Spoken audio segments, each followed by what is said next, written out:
Welcome to the Geekverse. I'm Heath. If you're enjoying the videos, please like, subscribe, and consider joining us for the Morning Grind live streams each day. Together, we can be a very positive and constructive force in the Geekverse. Now let's get to it. Is Kobold Press set up to become the new Paizo, and is their Black Flag RPG going to basically become the new Pathfinder? You know, we had asked this question a few weeks ago, before even the OGL situation got started, where we had wondered if there was going to be some company who was going to kind of carry on the 5e banner, like what Paizo had done to carry on 3rd edition when they developed Pathfinder. Well, it kind of seems like we might have an answer. That could be what's going on with Project Black Flag here over at Kobold Press. Back on January 30th, they put out this update which said, "First, Project Black Flag is going forward. Our timeline is unchanged. The first phase of playtesting releases at the end of February 2023.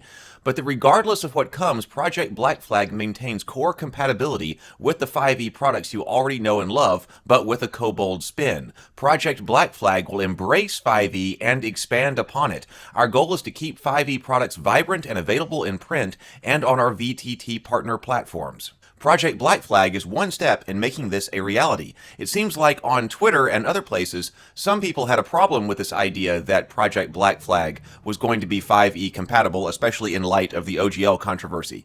I suppose I might have assumed prior to this announcement that Black Flag was going to be a new kind of RPG completely, because we did find out that the Project Black Flag had been in development since, I believe, 2020, so this has been going on for quite some time.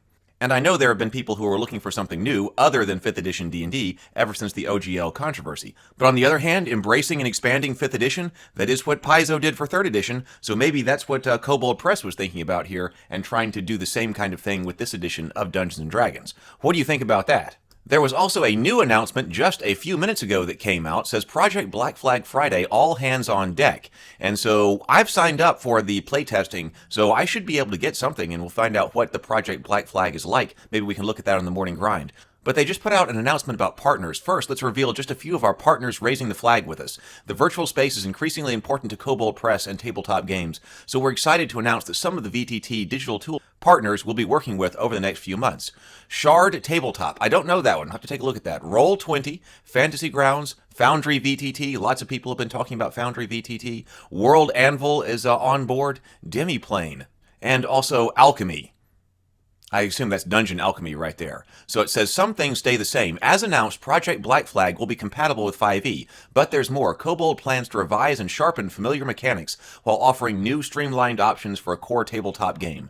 Dice Goblins of the World rejoice. You can keep your hoard, as Project Black Flag will use the beloved, time-tested set of platonic solids, D4 to D20, and also the D10, which, okay, sure, isn't a platonic solid, but everyone loves it so much no one brings it up. That's actually the second time today the D10 not being a platonic solid has come up here on this channel. People were talking about that during the Morning Grind live stream. And what kind of kobolds would we be if we didn't show love to our monsters? You can expect a Project Black Flag core book of 400 monsters fully illustrated. It will include some of your favorite classic monsters as well as new ones to bedevil players. And some things change. Now let's talk about ongoing design. The first playtest packet in February contains rules and mechanics that focus on character creation.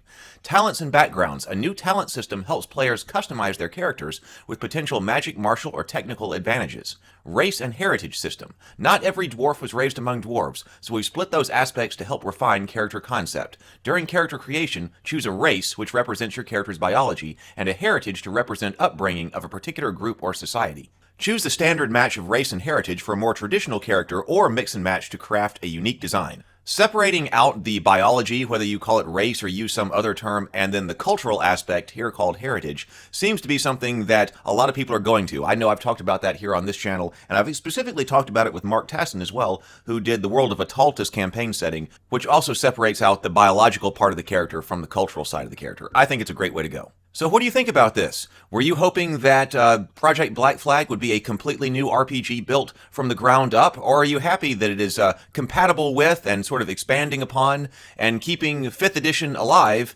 with in the time that whatever else is going on with 6th edition or 1D&D? I mean, there is a lot of 5th edition stuff out there, and it's probably going to be the biggest competitor for 6th edition or 1D&D. So Kobold Press might be positioned to carry on, I guess, the Black Flag banner for 5th edition. Let me know what you think.